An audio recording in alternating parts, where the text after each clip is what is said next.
Hey everyone, and welcome. Are you ready for an adventure? Today, we're diving into the essential English you need for travel and transport. Think of this as your verbal passport, the key to unlocking the world with confidence. So, close your eyes for a second. Where do you want to go? Are you picturing yourself sipping coffee in a Parisian cafe? Or maybe navigating a busy market in Mumbai?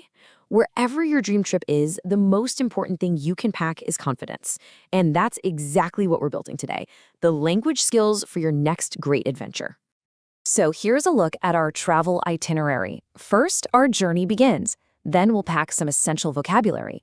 After that, we'll learn how to navigate with English and listen to some conversations on the go. We'll finish up by mastering the rules before arriving at your next destination. Let's get going. All right, let's get started. This is section 1. The journey begins. It's that very first step toward exploring the world without worrying about the words. Okay, on to section 2. Before any trip, you've got to pack, right? Well, let's start packing our linguistic bags with some absolutely essential travel vocabulary. First up, the word journey. A journey is really about the act of getting from point A to point B. It's the hours you spend on the plane or the scenery flashing by the train window. For instance, you might say, the journey from Delhi to Mumbai takes 2 hours. It's all about the movement itself. So, how is that different from a trip? Well, a trip is the whole shebang.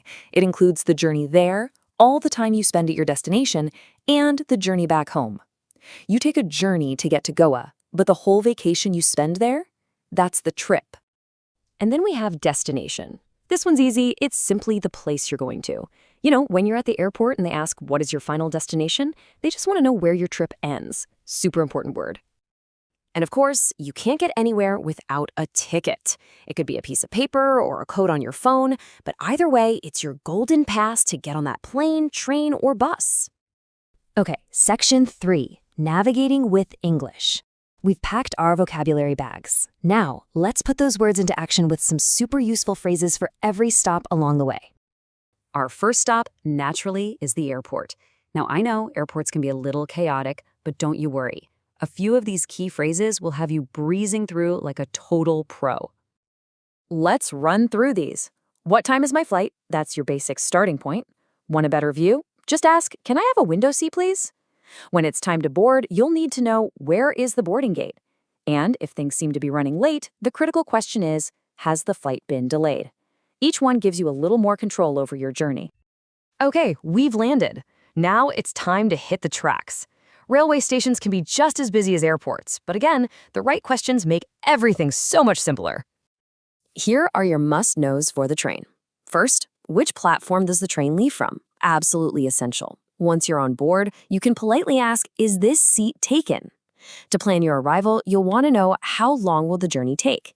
And a pro tip for planning is to ask, do I need to book a ticket in advance? And now for section 4, conversations on the go. We've got the words, we've got the phrases. Let's see what they actually sound like when you put them together in a real conversation. So imagine you walk up to the ticket counter. This is how you start. Nice and simple. Excuse me, I'd like to book a train ticket to Mumbai. It's polite, it's clear, and it gets straight to the point. Perfect. And listen to this perfect response from the clerk. Okay, here's your ticket. The train leaves at 7:30 a.m. from platform 4. And boom, just like that, you have everything you need to know. Your ticket, the departure time, and the platform number. That's what clear communication is all about. Let's move on to section 5, mastering the rules. You've got the basics down, so it's time to level up.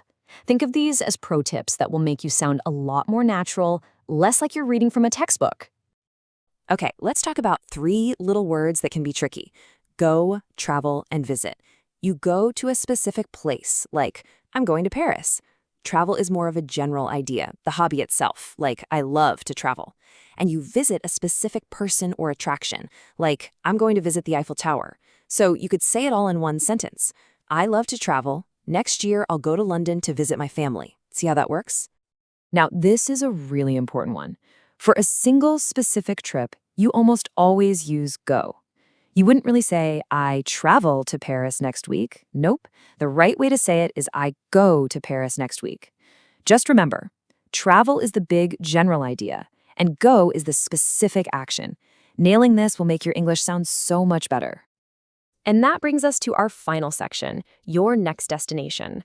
We've covered a lot of ground today, haven't we? So let's make one last stop for a quick little quiz to check what you've learned. You ready? Okay, quick scenario for you. You're in a taxi, you've just arrived at your hotel. What do you say to the driver to let them know this is your stop? Take a second, look at the options. What's the best choice? And the answer is B. Stop here, please. It's perfect. It's polite. It's clear. It's exactly what you need to say. Wait here means something totally different, and, well, end this just sounds a little dramatic, doesn't it? So stop here, please is the way to go. Awesome job.